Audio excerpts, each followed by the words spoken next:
We are super blessed. No, Proverbs 18:21 says, "Death and life are in the power of the tongue, and they that love it shall eat their fruits."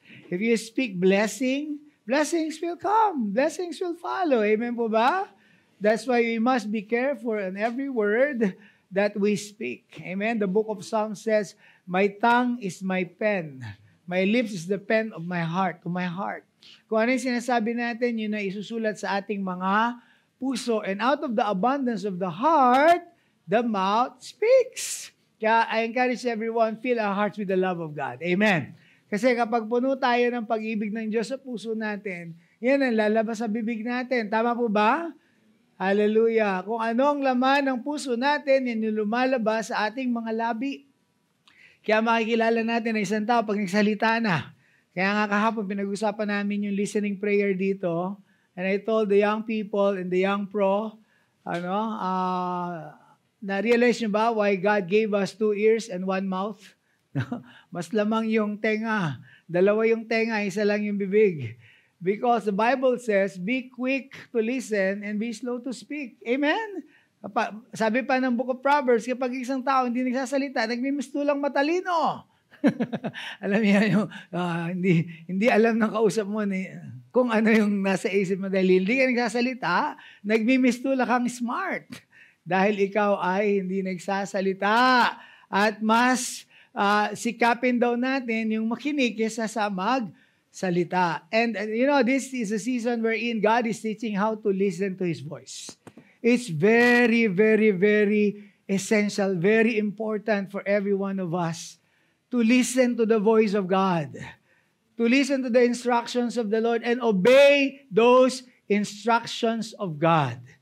Yun po, napakainam po yan. Kaya po, pinapractice natin yung soaking, listening, worshiping, being in the presence of God. And then eventually, God will give you a sanctified imagination, which is the gateway to the supernatural. No? You'll be sensitive enough to receive things that are happening in the supernatural realm.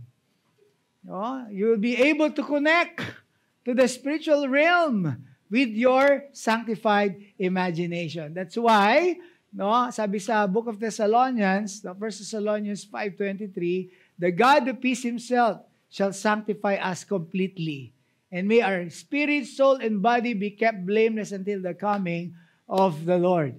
Kaya kanina, habang tayo po ay nag-worship, I can really sense God's holy presence. God's Holy Spirit. Hallelujah. Kapag ganoon po, mga kapatid, huwag niyong pigilan sarili niyo na lumuhod. Kapag nararamdaman niyo na pinaluluhod kayo ng Panginoon, huwag niyong pigilan ang sarili niyo.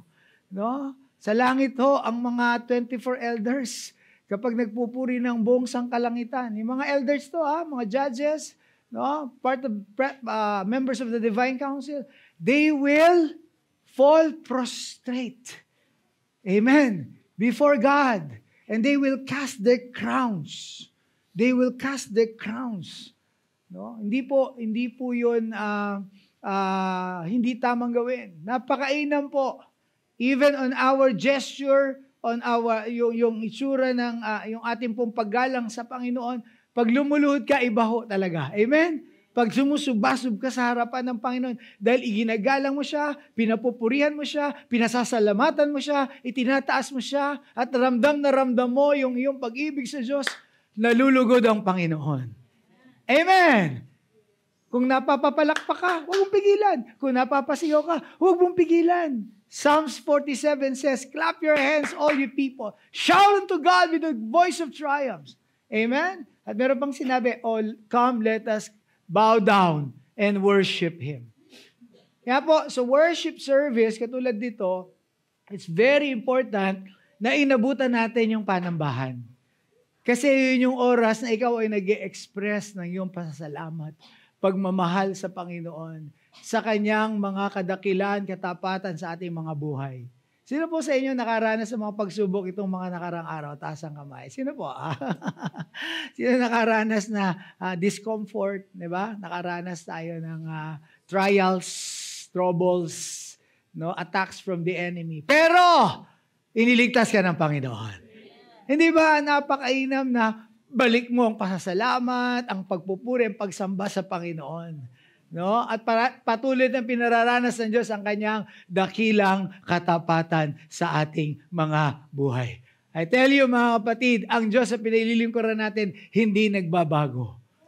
Hebrews 13 verse 8 says, Jesus Christ is the same yesterday and today and forever. Kung binahal ka niya noon, minamahal ka pa rin ng Panginoon ngayon.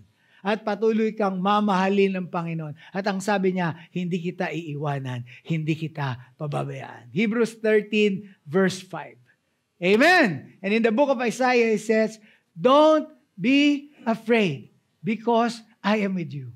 Do not be dismayed because I am your God. I will strengthen you. I will help you. I will uphold you with my righteous right hand. Isaiah 41 verse 10, if I'm not mistaken. The Lord is a faithful God. Ang Diyos po natin ay napakamatapat na Diyos. Alam nyo, yung mga hindi natin inaasahan na ipararanas ng Panginoon sa atin, pinararanas niya sa atin. Hallelujah! Ang sabi ng Lord kanina, even kasi there are two places where Christians, no, na kalagayan ng mga Kristiyano na minsan nilalagyan natin. Sometimes we are on the top of the mountain. But sometimes you are on the valley. Amen? On the top of the mountain, yung mga glory experiences. You feel the anointing, you feel the glory, you feel the power of God, you feel signs and wonders and miracles, revival. But in that glory realm, on top of the mountain, there is no growth. Amen? There is no growth. But when God will allow you to experience the valley. That's why He said, I am the God of the mountain, I'm also the God of the valley. When you're in the valley, it's uncomfortable. Hindi yun komportable. It seems like you will feel that it seems like God just back off or stay several distance away. No? Pero hindi ka iniiwanan ng Panginoon. Because during our valley experiences is where we will grow. Amen. During those times na hindi mo alam ang gagawin, ang daming problema, ang daming pagsubok, ang daming atake, no? Doon ka natututo, doon tayo pinalalago ng Panginoon. Amen. At doon tayo pinalalakas. Dahil hindi matatapos ang buhay doon sa valley, ipapanika ulit ng Panginoon on the top of the mountain. Amen! Glory Jesus. Kaya mo, mahirap naman yung children that are, so in short, we learn through God's discipline. Amen po ba? We learn when we experience hardships and trials and troubles and all of these uncomfortable situations in our lives. When we praise God for that. Amen? The Apostle Paul said to Timothy, when trials come, no, welcome. Hallelujah. In that way, you will grow. You will grow. Ang mga nakita ko ng mga Kristiyano na talagang lumago sa pagkakilala at sa pananampalataya sa Panginoon, yung mga Kristiyanong nasubukan dumaan sa naglalagablab na apoy. Amen? Kasi tayo ay parang mga, di ba? Parang silver being tried in the furnace. Or pa tayong mga gold. Di ba? Ang ginto, para makita yung kadalisayan ng ginto, idinadarang sa apoy. Ang nakita ko po, mga Kristiyanong dumaan sa mga apoy ng problema at nagtagumpay dito, yun yung makikita mo yung kaningningan, kaluwalhatian ng Panginoon. Yung kalakasan ng Diyos nakikita sa kanila. Kaya sabi mo sa katabi mo, huwag kang matakot dumaan sa apoy. Yan. Sabi kasi sa Isaiah 43. Diba? Sabi sa Isaiah 43, though you walk through the waters, you will not be drowned. Though you walk through the fire, no, you will not be burned, for I am with you. Nakita niyo yung mga bata na spoiled or yung mga nasanay puro sa lahat, ibinigay. No? Hindi mo maiwanan, saglit yan. Iyak ka agad, hindi matutong lumakad sa sariling paa. But that's the lesson of the Lord. Because God wants us to be strong. Because He's like the mother eagle. And we are the little children eaglet. Gusto ng Lord, matuto rin tayong lumipad. At hindi mo matututunan niya pag hindi ka binitawan. Amen?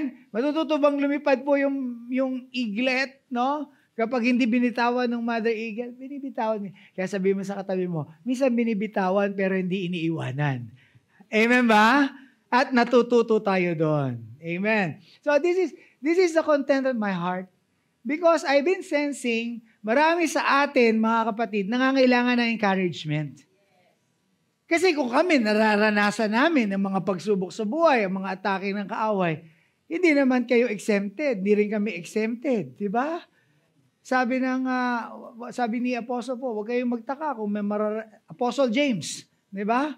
Sabi ni Apostle James, huwag kayong magtaka kung nakakaranas kayo ng mga ganito, ganyan-ganyan. No? No? Gusto ko iparating sa inyo, hindi lang kayo nakakaranas niyan. Lahat ng kapatiran nyo sa buong mundo. No? And there is no temptation taken upon you which is common to man, not common to man. Sabi doon, but will with the temptation, as Apostle Paul said in the book of Corinthians, God will also make a way of escape that you may be able to bear it. Amen. Glory to God. Sabi niya, my beloved, think it not strange when you face through all of this fiery trials. No, parang nasusurprise tayo, meron nangyayari sa buhay natin na ganyan. Surprise! Di ba? Surprise! Sabi na, wag mo isipin na strange yan.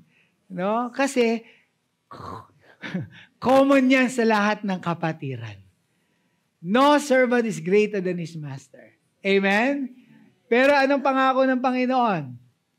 Kapag pinadaan ka ng Panginoon sa mga ganong pagsubok, siya rin ang gagawa ng daan para makalabas ka. Amen! Yung baga parang nandun ka sa loob ng puzzle na, anong tawag doon? Maze, di ba? Hindi mo alam, paano nasaan na? Kasi hindi mo nakita. Pero ang nakakakita ay nasa taas, di pa ba? No? Siya rin ang maglilid sa'yo, dito yung daan. Ang kailangan mo lang, hear and obey. Amen!